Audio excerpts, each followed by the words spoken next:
Good evening and welcome to the news. The Minister for Health, Peggy Vidot, paid a visit to the Agency for the Prevention of Drug Abuse and Rehabilitation, APDA, to officially welcome the agency under her ministry. This follows the government decision to abolish the APDA law of 2017 and merge the agency with the Ministry of Health. Minister Vidot met and discussed with the management and staff of the agency this morning. She was accompanied on her visit by the Principal Secretary for Health, Dr. Bernard Valentin. This week we witnessed the discussion on repeal of the APDA bill in the National Assembly.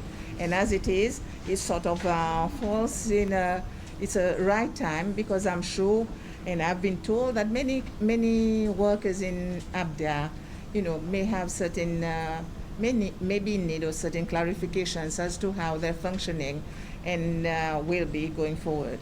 We've had the opportunity to meet with them to clarify many of their if there were any misunderstanding, answer their questions so that they know exactly going forward how it's going to be.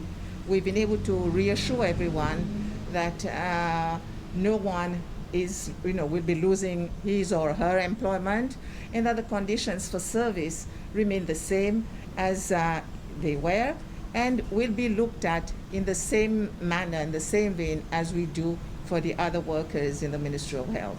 So this reassurance, I think, has been very, very beneficial, and we've also, as a principal, benefit of this or objective of this visit is always to thank all our workers for their great contribution that they bring to the health service and to improving health of the people of Seychelles. The 2020 cohort of the National Institute of Health and Social Studies, NIHSS, graduated in a pre-recorded virtual ceremony held at the school's campus yesterday. The graduates who have successfully completed their advanced diploma and diploma in 6 different programs received their certificates in the presence of the director and personnel of the school.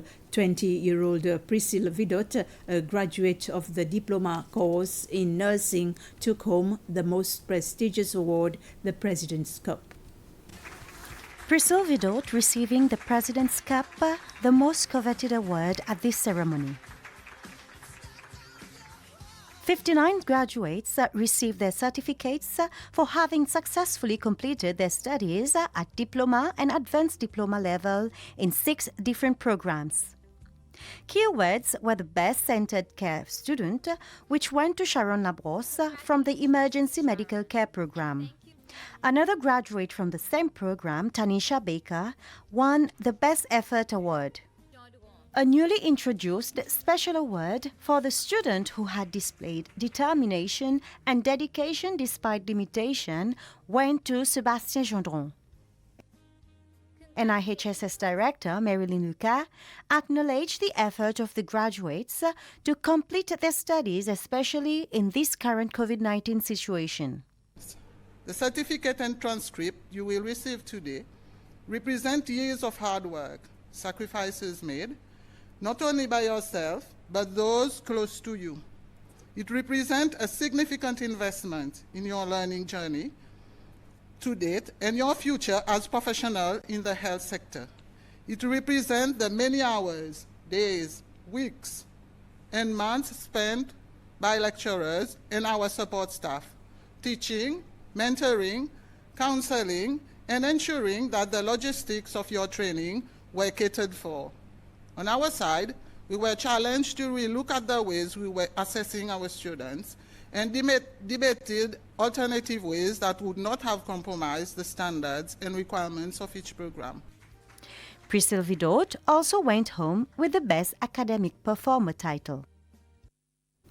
The Minister for Fisheries, Jean-François Ferrari, has reiterated that the management of fish stock in areas within the Mahe Plateau is the responsibility of the government as well as all other stakeholders. He was speaking at the launching of the first phase of the Trap and Line co-management plan held this morning at the Eden Bleu Hotel. The first phase of the plan focuses on educating relevant partners and the public in general on how the plan will impact on their activities. The second phase, to be implemented next year, will focus on the implementation of measures set out in the plan. Minister Ferrari said that the plan provides for the sustainability of traditional fishing activities. We do not have to be scientists to know that if you catch too many small and immature fish, there will be less that reach maturity and fewer larger fish to catch. We know that.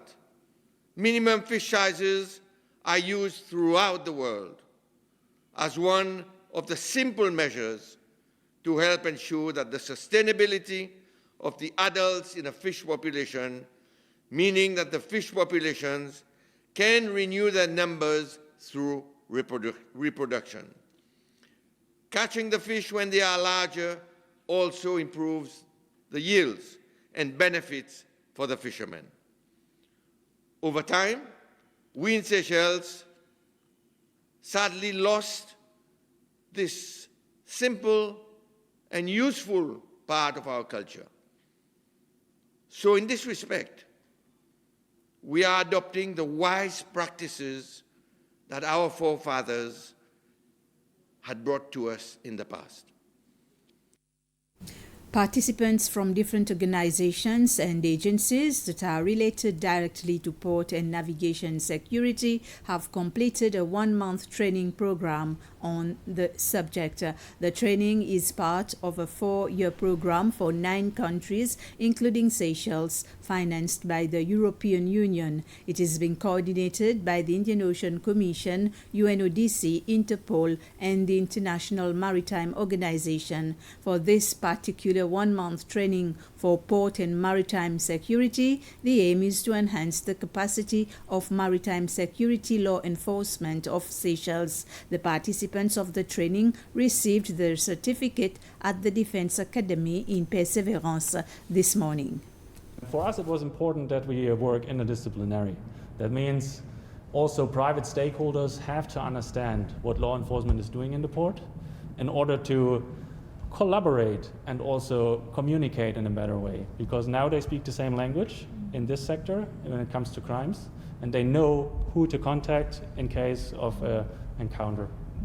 So what would you say were the deficiencies in port security here in Seychelles? So I've been to many countries here in Africa, to the 9 countries of the program. In Seychelles, the biggest problem is communication among the stakeholders in the port, but it is difficult. It is difficult everywhere because private stakeholders and the executive branch, they don't have to work together by law. But now we bring them together, what information can be shared, how does communication work, and in the end, there might be a communications plan you want to implement here in your country, and we can only show you the best practices internationally. The Women's Parliamentary Caucus, chaired by Regina Esparon, met with the Chief Executive Officer of the National Council for Children, Yasmin Umarji, and the Chief Counsellor at the Ministry of Education, Desiree Hermit, to discuss on the role of their respective institutions with regards to the Child's Protection Law. The caucus group is meeting with different stakeholders to assess the country's child protection mechanisms and other related issues such as gender-based violence, which will be coming to the Assembly for ratification. So it's a like we say, a white paper stage that we are working on with all the agencies to be able to see what are the difficulties and challenges that they are facing in implementing the laws for protection of the children. The whole school behavior management policy is one that has a right-based approach, which in itself emphasizes on the protection of children. So that was one of the areas, and of course we are out what we need to provide better service in child protection, and training is one of the areas. So we need specialists in that area. We have to work very, very closely with the Ministry of Education for us to convey the messages on safeguarding and child protection. We cannot do it alone. We have to work in partnership with a range of agencies, of bodies, including NGOs, within our own Ministry of Family and Youth and Sports. We have to work with other sections within our ministry too, so we can convey those messages. But we want to really push the safeguarding aspect, because that's the preventative measures, whereas child protection is the reactive. It's happened, and then you have to find solutions, you have to find the support. We'd like to focus more on how we can educate the public, the community, the children also, so that they know what to do, they know the symptoms, they see the signs, and they then act accordingly. And that was the news. And thank you for watching this news summary. I will be back with more news in Creole at 8 p.m. So stay tuned.